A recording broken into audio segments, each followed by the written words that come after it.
함께 우리 인사 나누실 때 오늘은 이렇게 한번 인사해 보겠습니다. 옆에 있는 분들에게 잘 들으셔야 됩니다. 옆에 있는 분들에게 샤나 토바 이렇게 인사하겠습니다. 시작.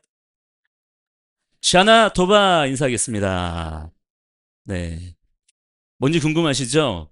네, 샤나라고 하는 것은 한 해를 말하는 것이고요. 토바라고 하는 것은 굿, 좋다라는 뜻입니다. 왜 우리가 이 인사를 했냐면 방금 이 샤나 토바는 이스라엘 히브리 언어로 새해 복 많이 받으세요 뭐 이런 뜻이거든요.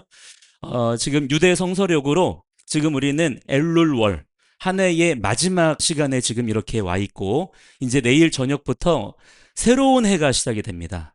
5786년 티시레이월 1일이 내일 저녁부터 시작이 되거든요.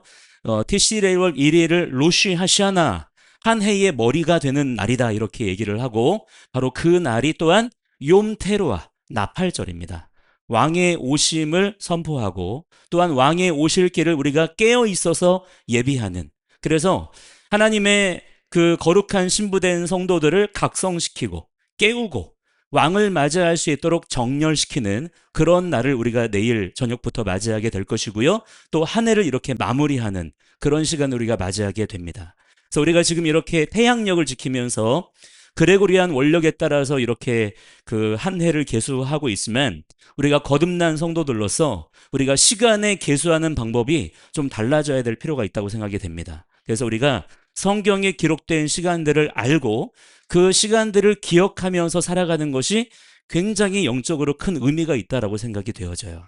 그래서 이제까지는 좀 잘 모르셨다 하더라도 한번 기억해 보시기 바랍니다. 이제 내일까지가 한 해의 마무리가 되는 시점이고 이제 하나님의 말씀의 새로운 시간이 열린다. 이렇게 생각을 하시면서 여러분의 지금 만약에 잠들어 있는 영이 있다면 이 나팔절의 시간을 통해서 깨어나시는 영적으로 각성하시고 정렬되어지시는 그런 여러분들의 삶이 되시기를 축복합니다.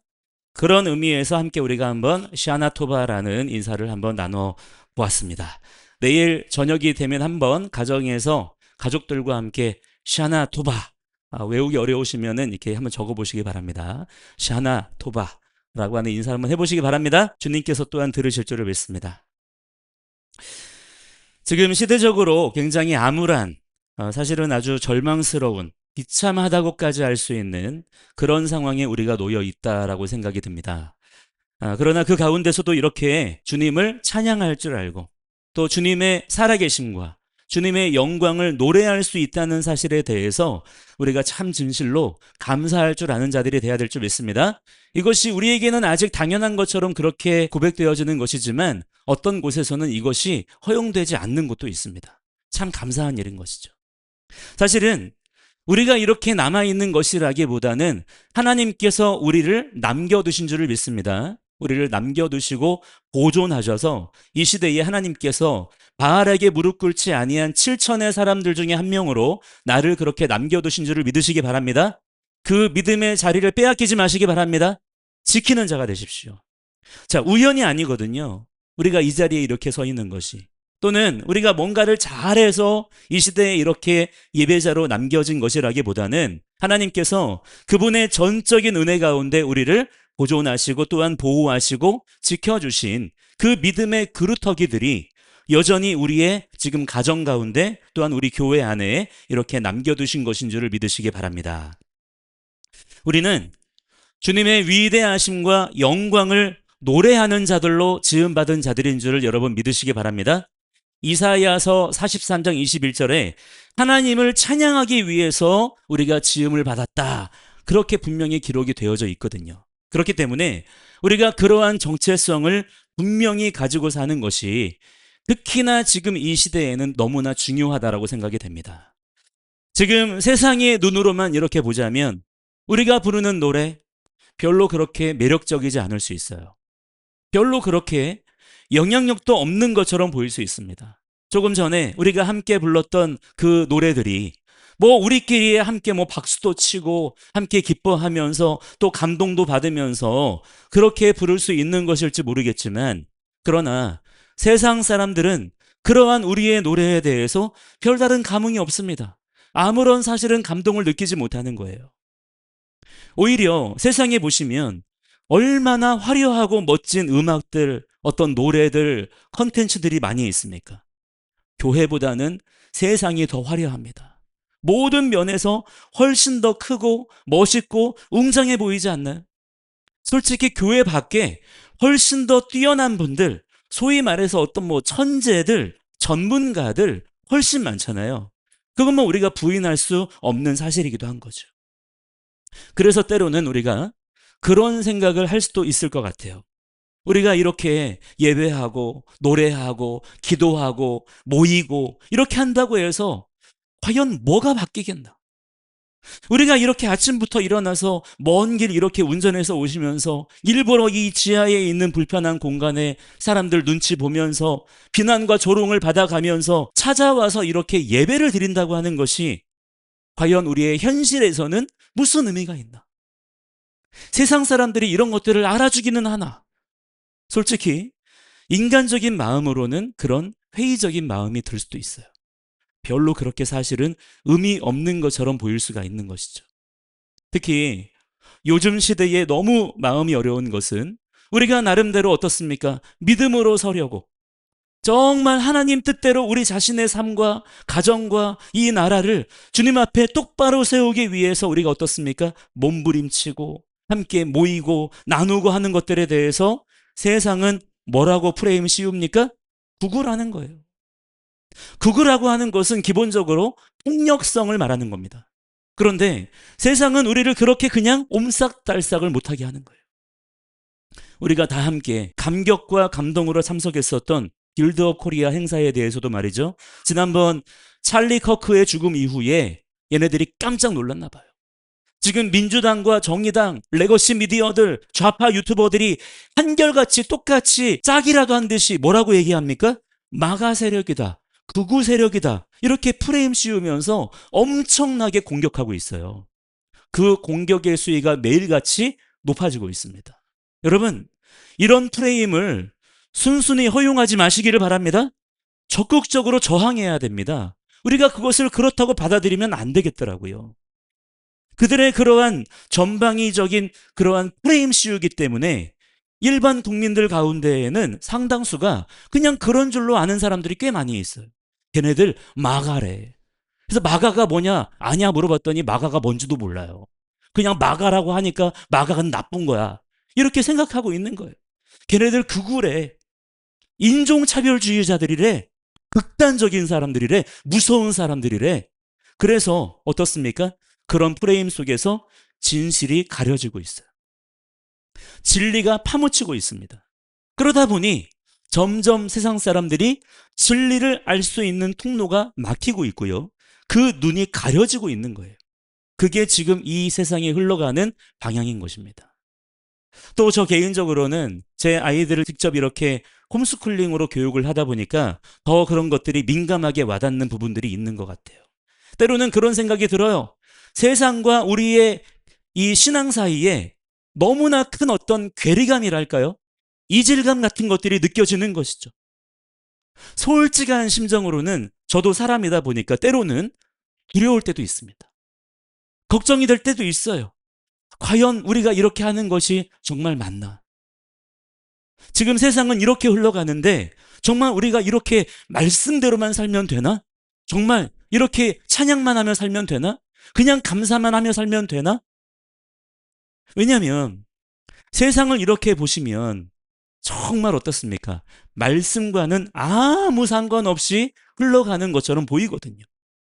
하나님 안 믿는 사람들이 더 잘 나가는 것 같고 결국에 중요한 일들은 그들이 다 결정하는 것 같고 우리는 그냥 거기에 끌려다니는 것만 같고 그 안에서 우리끼리 아무리 말씀 붙잡고 아등바등 해봐야 또 뭐 아무리 박수를 치고 노래를 불러봐야 말씀 암송 해봐야 주여 주여 기도해봐야 그게 과연 무슨 소용이 있고 무슨 의미가 있나? 뭐가 바뀌나? 솔직히 마음에 이런 생각이 쑥 올라올 때가 있어요. 특히나 요즘처럼 이렇게 어렵고 힘들 때 더욱 그런 분들이 많은 것을 보게 됩니다. 자, 그러나 그때에 여러분 정신을 번쩍 차리시고 얼른 우리가 뭐 해야 됩니까? 말씀으로 우리의 눈을 돌이켜야 될 줄을 믿습니다. 말씀 봐야 돼요. 그렇게 우리가 다시금 정신을 차리고 말씀을 보기 시작하면 우리의 그러했던 생각이 바뀝니다. 다시 믿음이 생겨나요. 다시 붙잡게 됩니다. 다시 보이게 되는 것들이 있는 거예요. 두려움을 없애주시는 것을 경험할 수가 있게 되는 것입니다. 자, 오늘 말씀이 바로 또한 그렇습니다. 오늘 이 히스기야의 말씀을 통해서 다시금 우리의 이 어려운 상황 가운데 무너졌었던 생각이 있었다면, 그렇게 낙심했던 마음이 있었다면 바로 세워지는 역사가 일어나게 되시기를 간절히 소망합니다. 자, 오늘의 결론부터 말씀을 드리자면 우리의 노래, 우리의 기도, 우리의 모임이 결코 헛되지 않다는 거예요.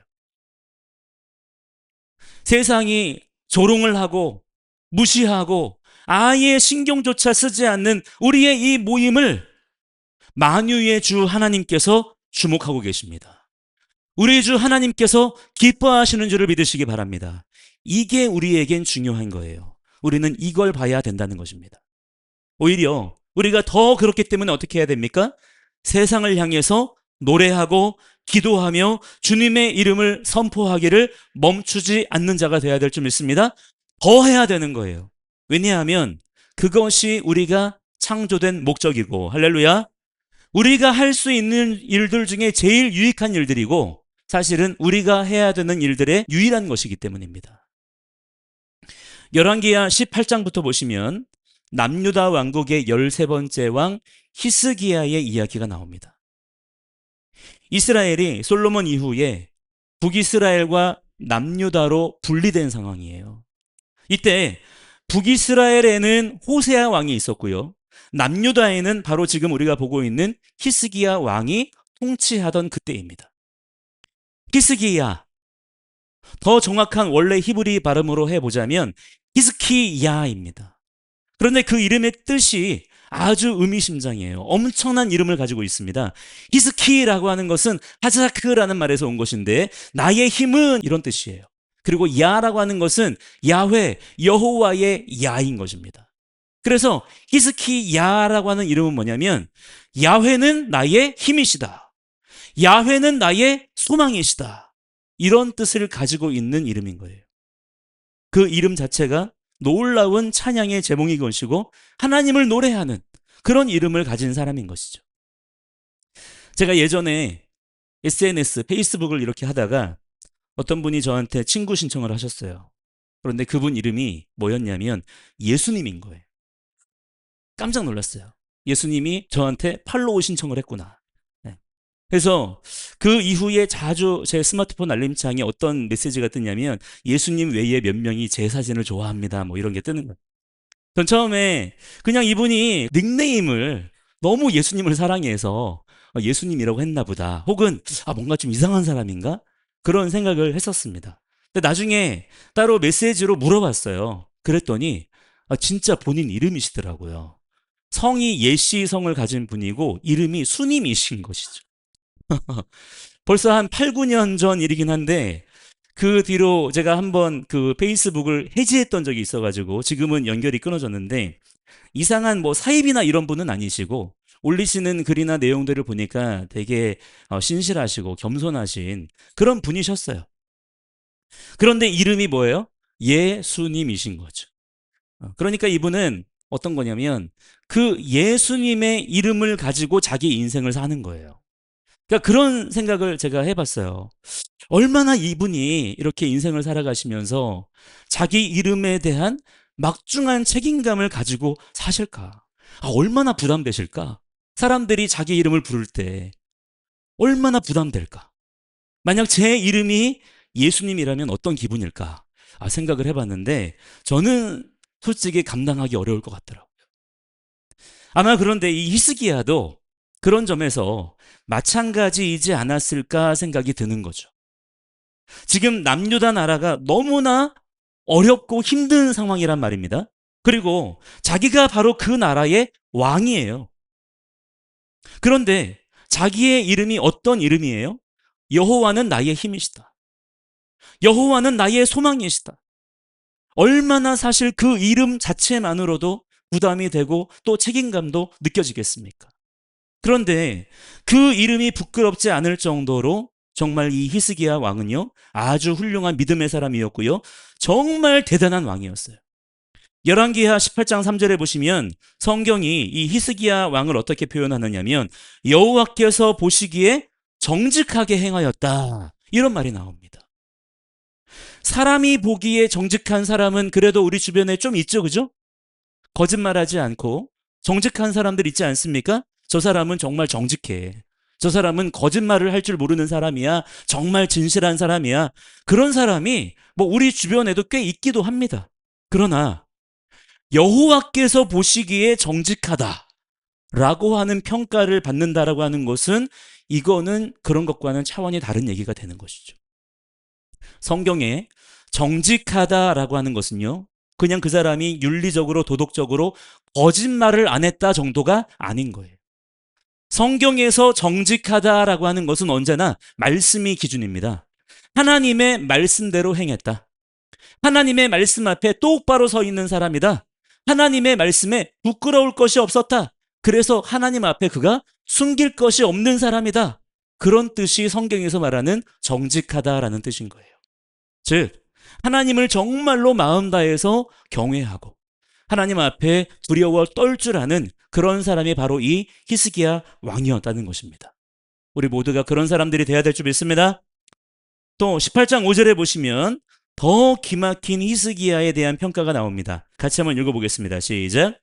히스기야가 이스라엘 하나님 여호와를 의지하였는데 그의 전후 유다 여러 왕 중에 그러한 자가 없었으니. 아멘. 뭐라고 말씀하시는 거예요? 이런 사람이 없다는 거예요. 여러분 자신이 만약에 하나님께 이런 평가를 받는다면 어떤 기분이실 것 같으신가요? 대체 어느 정도로 하나님을 의지했으면 하나님 그분께 이런 평가를 받을 수가 있을까요? 우리가 언젠가 다 주님 앞에 서게 될 텐데 바로 그때 여러분에 대한 하나님의 평가가, 이 사람은 하나님 여호와를 의지하는 사람이었는데 세상 사람 중에 이런 사람이 또 없었다, 이렇게 말씀하신다면 이보다 더 큰 칭찬이 어디 있겠습니까? 그런데 하나님께서 보시기에 누가 그랬다는 거예요? 이 히스기야 왕이 그런 사람이었다는 것입니다. 18장 6절에도 보시면 그가 하나님께 연합하여 그에게서 떠나지 아니하였다 그랬어요. 이 연합, 이드바크라고 하는 말인데요, 원래는 무슨 말이냐면 연합하다라고 하는 것은 착 달라붙다, 이런 말이에요. 그만큼 히스기야가 어땠다는 것입니까? 하나님께 착 달라붙어서 완전히 그의 삶을 하나님께 집중하는 그런 삶을 살았던 사람이라는 것입니다. 그만큼 하나님과의 친밀하고 정직한 관계 속에서 히스기야가 어떤 삶을 살았느냐. 자, 이어지는 말씀에 이렇게 나와요. 하나님을 떠나지 않고 하나님의 율법을 지켜 행했다는 겁니다. 함께 18장 6절 말씀 읽어보겠습니다. 6절 말씀 시작. 곧 그가 여호와께 연합하여 그에게서 떠나지 아니하고 여호와께서 모세에게 명령하신 계명을 지켰더라. 아멘. 우리가 또한 이 히스기야와 같이 주님 앞에 인정받는 삶을 살아야 될 줄을 믿습니다.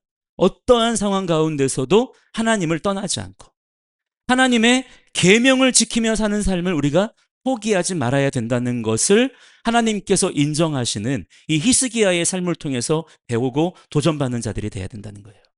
그런데 그 비결이 뭐냐? 어떻게 히스기야가 그렇게 할 수 있었느냐? 히스기야는 주님께 착 달라붙어 있는 사람이었다는 거예요. 그런 가운데 하나님께서 히스기야에게 어떤 복을 주시냐면 18장 7절에 나옵니다. 언제나 히스기야와 함께 해주셨다는 거예요. 임마누엘의 복을 주신 것이죠. 가장 놀라운 복을 그가 받은 거예요. 하나님과 함께하는 인생이기 때문에 그가 어디로 가든지 형통했다고 성경은 기록하고 있습니다. 형통의 축복. 어느 길로 가든 어떤 선택을 하든 막힘이 없는 거예요. 그냥 돌파해 나아가는 것입니다. 그런데 어떻게 그의 인생에 그런 삶이 가능했다고요? 하나님께 착 달라붙어서 하나님을 떠나지 아니하고 하나님의 계명을 지켜 행했다는 것입니다. 그게 승리의 비결이라는 거예요. 성경은 그 얘기를 하고 있는 것입니다. 그렇게 우리의 목자 되신 주님만을 따라 사는 사람은요, 세상 권세에 무릎 꿇거나 타협하지 않아요. 정말 주님만 바라보는 눈이 뜨이면 세상의 그 권세가 아무리 강력해 보인다 그래도 사실은 아무것도 아니라는 것을 알게 되는 것입니다. 히스기야가 바로 그랬어요. 그래서 그러한 주님께 착 달라붙어 있는 믿음을 가지고 그가 뭘 했냐면 그 당시에 전 세계 최강대국이었던 아수르의 왕을 그가 섬기지 않는 것입니다. 이건요, 여러분 엄청난 거예요. 단지 한 나라와의 외교적인 문제 정도가 아닌 것입니다. 목숨을 거는 거예요. 당시에 아수르 같은 나라의 심기를 잘못 건드렸다간 한 방에 그냥 나가 떨어지는 것입니다. 그 당시에는 뭐 유엔이니 뭐 이런 거 없잖아요. 서로 중재하는 것도 없고 그러니까 무조건 힘센 나라가 이기는 겁니다. 그 당시에 제일 잘 나가는 나라가 아수르였어요. 남쪽에 이집트라는 거대한 나라가 또 있었지만 이 이집트가 당시에 지는 해와 같았다면 아수르는 떠오르는 태양과 같은 그런 신흥 국가였습니다. 그런 나라 심기 불편하게 해가지고 과연 좋을 게 뭐가 있겠습니까? 실제로 당시 북이스라엘이 딱 그 형편이었어요. 북이스라엘 왕이 호세아였는데 아수르의 왕이었던 살만 에셀 왕이 사마리아 성을 포위한 지 3년 만에 사마리아 성이 완전히 함락되는 일이 벌어진 겁니다. 북이스라엘 백성들이 포로로 잡혀가지고 여기저기로 다 흩어져 버렸어요. 북이스라엘 나라가 없어져 버린 거예요. 물론 북이스라엘이 그렇게 된 근본적인 이유는 따로 있긴 했었죠. 히스기야 왕은 반대로 호세아 왕이 여호와의 말씀을 듣지 않았어요. 하나님의 말씀과 율법을 무시했기 때문이었던 것입니다. 그래서 하나님의 심판으로 인해서 북이스라엘이 완전히 아수르에게 멸망을 당하게 되었던 것이죠. 그런데 이처럼 다른 나라도 아니고 같은 혈육 동족인 북이스라엘이 그렇게 먼저 아수르에게 멸망해버린 그런 상황에서도 히스기야는 여전히 흔들리지 않았다는 거예요. 주님만 여전히 바라보면서 담대한 마음으로 나는 더 이상 아수르를 섬기지 않겠노라, 그렇게 결단하고 선언했다는 것입니다. 하나님만이 우리의 왕이 되시고 하나님만이 우리의 소망이 되신다는 사실을 정말 그가 자기의 그 이름대로 그렇게 고백하며 살았던 거예요. 그런 그의 믿음 안에서 남유다는요 망하지 아니하고 오히려 더 강하고 견고한 나라가 되었던 것을 우리가 말씀의 기록을 통해서 볼 수가 있는 것입니다. 그런데 그렇게 끝까지 믿음을 지키며 살아갔으면 좋았을 것을 나중에 가서 문제가 생겨요. 그렇게 북이스라엘이 아수르한테 함락당하고 나서 8년 뒤에 새로 아수르의 왕이 된 사네립이라는 왕이 유다를 대대적으로 공격하는 일이 발생을 한 것입니다. 그래서 남유다의 여러 견고했던 성읍들이 아수르에게 함락을 당하게 돼요. 그런데 그전에는 히스기야가 자기 나라 주변에서 이렇게 일어나는 그 위협적인 일들을 보고 들으면서도 그때까지는 마음을 잘 지키고 주님만 바라보면서 담대할 수 있었는데 실제로 자기가 그런 일들을 직접 겪고 나니까 그 대단했던 히스기야의 믿음에 조금씩 균열이 생기기 시작했다는 것입니다.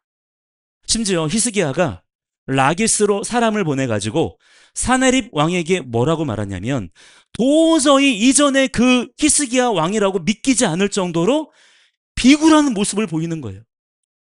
우리가 보았던 그 히스기야의 이미지면, 그리고 그 이름값 하려면 어떻게 말해야 되겠습니까? 사네립, 우린 하나님의 백성이야. 우리는 두렵지 않다. 하나님이 우리와 함께 하신다. 이래야 되지 않겠어요? 그런데 이제는 아닌 거예요. 뭐라고 말하냐면 사네립 왕이요, 내가 잘못했습니다. 다시 당신 나라를 섬기겠습니다. 제가 잘못한 부분에 대해서 뭐라고 벌을 내리시든 달게 받겠습니다. 그러니 목숨만 살려주세요. 이렇게 말하고 있는 것입니다. 그러자 사네립 왕이 뭐라고 말합니까? 은 300달란트, 금 30달란트를 요구하는 거예요. 여러분, 이게 우리가 쓰는 도량형이 아니기 때문에 감이 안 오지만 어마어마한 양인 것입니다. 달란트라고 하는 게 무게 단위거든요. 한 달란트는 약 34kg 정도가 됩니다. 그러면 은 300달란트면 얼마예요? 거의 10톤이 넘는 거예요. 금 30달란트면 1톤 정도 되는 거겠죠. 지금의 화폐로 환산해도 어마어마한 금액을 남유다에게 요구를 한 것입니다. 그래서 히스기야가 어떻게 했을까요?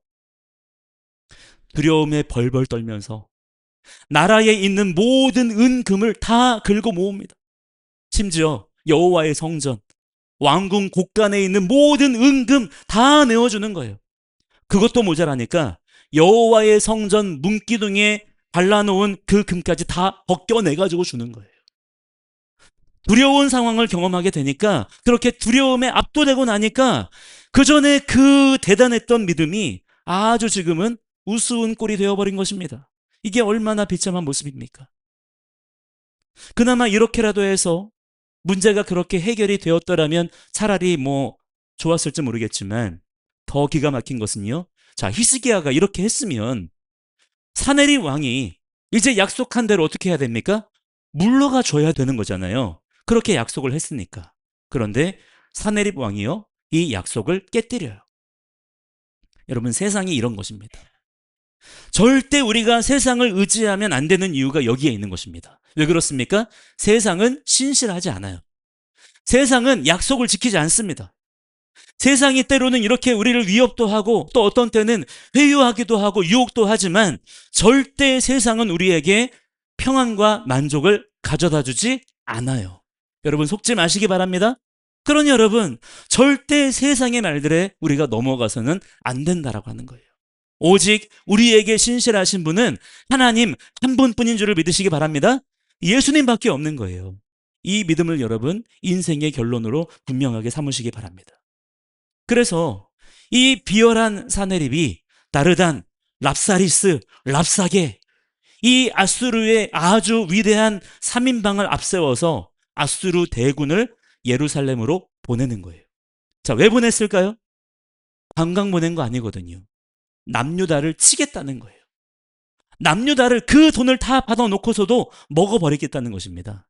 그리고 그렇게 예루살렘을 포위하고서 말하는 거예요. 야, 히스기야, 너 일로 나와봐. 너 나 좀 보자.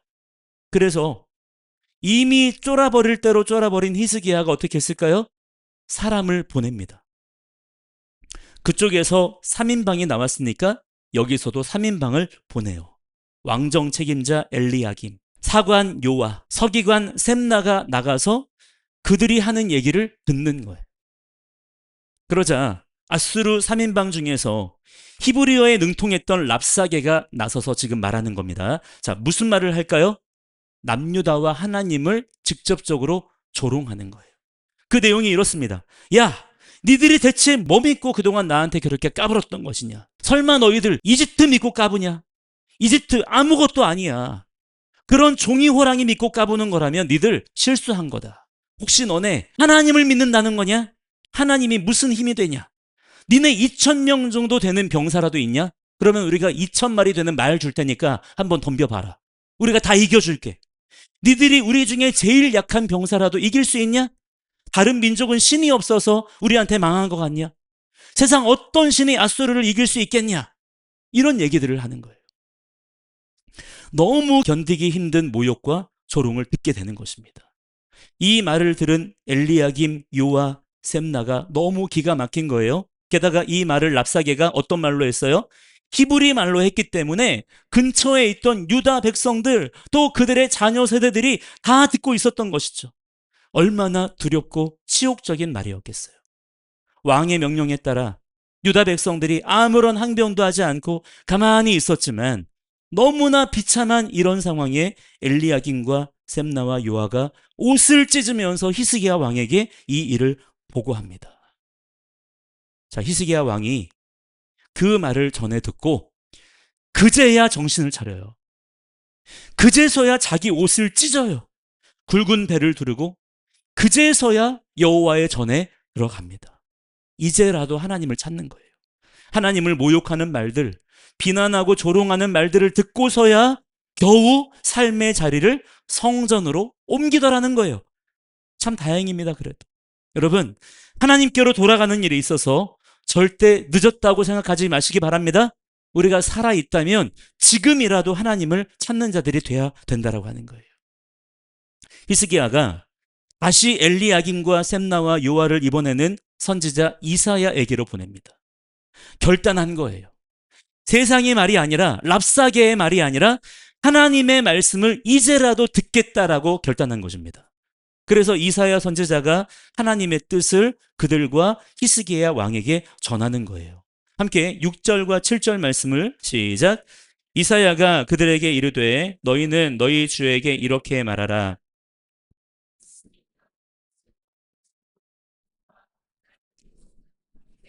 두려워하지 말라. 내가 한 영을 그의 속에 두어 그로 소문을 듣고 그의 본국으로 돌아가게 하고 또 그의 본국에서 칼을 죽게 하리라 하셨느니라 하더라. 아멘. 아주 내용이 구체적이지 않습니까? 하나님께서 다 계획이 있으셨다는 거예요. 하나님은 결코 애매하거나 모호하신 분이 아니십니다. 정확하신 분이시고요. 세상 지혜로 감당할 수 있는 그런 분이 아니신 거예요. 그런 하나님께서 우리에게 언제나 어느 상황에나 동일하게 하시는 말씀이 있습니다. 무엇입니까? 두려워하지 말라는 것입니다. 하나님은 언제나 우리에게 이 말씀을 하세요. 두려워하지 말라는 거예요. 우리가 하나님을 왕으로 섬기고 있고 하나님의 백성으로 살아있다면 우리는 두려워하지 않는 자들이 되어야 될 줄 믿습니다. 이사야 선지자가 전하는 이 하나님의 말씀을 통해서 그 무너졌었던 히스기야의 믿음이 다시 회복이 되어지는 거예요. 그리고 다시 그가 주님을 바라보기 시작을 했습니다. 여러분, 우리가 예수님 믿을 때 우리 믿음이 늘 한결같지가 않아요. 하나님은 우리에 대하여 언제나 변함없이 신실하시지만 우리는 우리 자신의 연약함 때문에 그러지 못할 때가 참 많이 있습니다. 그러나 여러분, 그럴지라도 그것 때문에 스스로 포기하고 스스로 낙심하면 안 될 줄을 믿습니다. 그럴 때 우리는 우리의 연약함을 빨리 정직하게 인정하고 얼른 다시 말씀으로 달려가서 주님을 바라보는 자들이 돼야 된다라고 하는 거예요. 주님께 다시 착 달라붙어야 되는 거예요. 그러면 주님이 친히 말씀해 주시는 거예요. 뭐라고 말씀하십니까? 두려워하지 말라고. 일어나라고 말씀해 주시는 것입니다. 그리고 그 말씀 듣고 우리는 다시 일어나면 되는 거예요. 그것이 바로 회복인 것입니다. 그런데 여러분, 이 정도 되면, 이렇게 말씀하셨으면 이제 문제가 다 알아서 해결이 돼야 될 것 같잖아요? 그런데 실제 현실은 아닌 거예요. 오히려 그 뒤로 문제가 더 심각하게 흘러가는 것처럼 보이는 것입니다. 실제로 우리가 우리의 삶 중에서도 이런 일들을 많이 경험할 때가 많습니다. 이제 믿음의 결단도 하고 은혜도 받고 성령 충만도 받아서 뭔가 일이 잘 해결될 것 같은데 오히려 경험하게 되는 것은 문제가 더 심각해지는 것 같은 거예요. 지금 유다의 상황이 그런 것입니다. 오히려 이 말을 듣고 랍사게가 더 노골적으로 더 거세게 도발을 합니다. 역대하 32장 15절에 보시면 이 똑같은 현실에 대한 내용이 이렇게 나와요. 함께 읽어보겠습니다. 시작. 그런즉 이와 같이 너희는 히스기야에게 속지 말라. 꾀임을 받지 말라. 그를 믿지도 말라. 어떤 백성이나 어떤 나라의 신도 능히 자기의 백성을 나의 손과 나의 조상들의 손에서 건져내지 못하였나니 하물며 너희 하나님이 너희를 내 손에서 건져내겠느냐 하였더라. 지금 무슨 말입니까? 유다 백성들아, 히스기야를 믿지 말라는 거예요. 이제는 랍사게가 유다 백성들을 선동하는 것입니다. 유다 백성들아, 히스기야의 말을 믿지 마라. 히스기야한테 속지 마라. 히스기야는 너를 구원할 수 없다. 항복해라. 그러면 너희들은 살려주겠다. 세상 모든 나라가 지금 아수르한테 망한 거 너희들도 알지 않느냐? 세상 모든 신들이 다 아수르한테 굴복했다. 이 얘기를 하고 있는 거예요. 저는 이 부분을 읽으면서 히스기야의 이름의 뜻이 생각이 났어요. 아까 히스기야의 이름의 뜻이 무슨 뜻이라 그랬죠? 여호와는 나의 힘이시다. 이런 뜻이잖아요. 이 뜻을 그대로 여기에 넣어보면 무슨 말이 됩니까? 랍사게가 무슨 말을 하는 거예요? 여호와는 나의 힘이시라는 말 믿지 마라. 그런 말에 속지 마라. 여호와 하나님은 너를 구원할 수 없다. 하나님이 아니라 나한테 항복해라. 그런 말을 하고 있는 거예요. 이게 세상의 한결같은 말이라는 것입니다. 여호와는 나의 힘이시다. 이게 뭡니까? 우리가 주님께 드리는 찬양의 고백이잖아요. 유다의 이름의 뜻이 뭔지 아십니까? 유다의 이름이 찬송이라는 뜻이에요. 그 유다를 아수르가 지금 왕부터 시작해서 온 백성을 조롱하고 있는 것입니다. 즉 무슨 말이에요? 히스기야, 너희들이 부르는 노래, 유다 백성들아, 너희들이 부르는 찬송 다 헛된 것이라는 거예요. 우리가 노래하는 거, 우리가 예배하는 거, 그런 거는 아무것도 아니니까 헛수고하지 말라는, 나에게 무릎 꿇으라는 그러한 세상의 모욕과 조롱이 우리에게 들려오고 있는 것입니다. 이런 말들이 히스기야에게 들려올 때 한 나라의 왕으로서 얼마나 속이 뒤집어지겠습니까? 뿐만 아니라 이제 정말 일촉즉발의 상황인 거예요. 랍사게가 이렇게까지 말한다는 건 지금 당장 아수르 대군이 예루살렘 안으로 쳐들어오겠다는 그런 말이기 때문에 그런 일촉즉발의 상황이 닥친 것입니다. 그런데 이때에 히스기야가 이전과는 전혀 다르게 반응합니다. 두려움 앞에서 전전긍긍하고 어쩔 줄 몰라 하던 그런 모습이 아니라 이전보다 훨씬 더 차분한 모습으로 뭐 하냐면 하나님의 말씀을 붙잡고 기도하더라는 거예요. 하나님, 우리를 구원해 주십시오. 하나님은 살아계신 분이십니다. 주님께서 천지를 만드신 분이시지 않습니까? 우리를 구원해 주십시오. 이런 모습조차도 랍사게가 볼 때에는 얼마나 우스웠을까요? 그게 세상에 우리를 향한 시선이기도 한 것입니다. 여러분, 그러나 그럼에도 불구하고 우리가 이러한 문제와 어려움을 직면할 때 주님께 엎드리는 것, 주님을 찬양하고 주님을 높이고 기도하는 것이 결코 헛된 일이 아닌 줄로 다시 한번 믿음으로 붙잡으시기 바랍니다. 여러분, 왜인 줄 아십니까? 하나님께서 우리의 기도를 들으시는 분이시기 때문이에요. 함께 오늘 본문의 20절 말씀을 읽어보도록 하겠습니다. 20절입니다. 시작.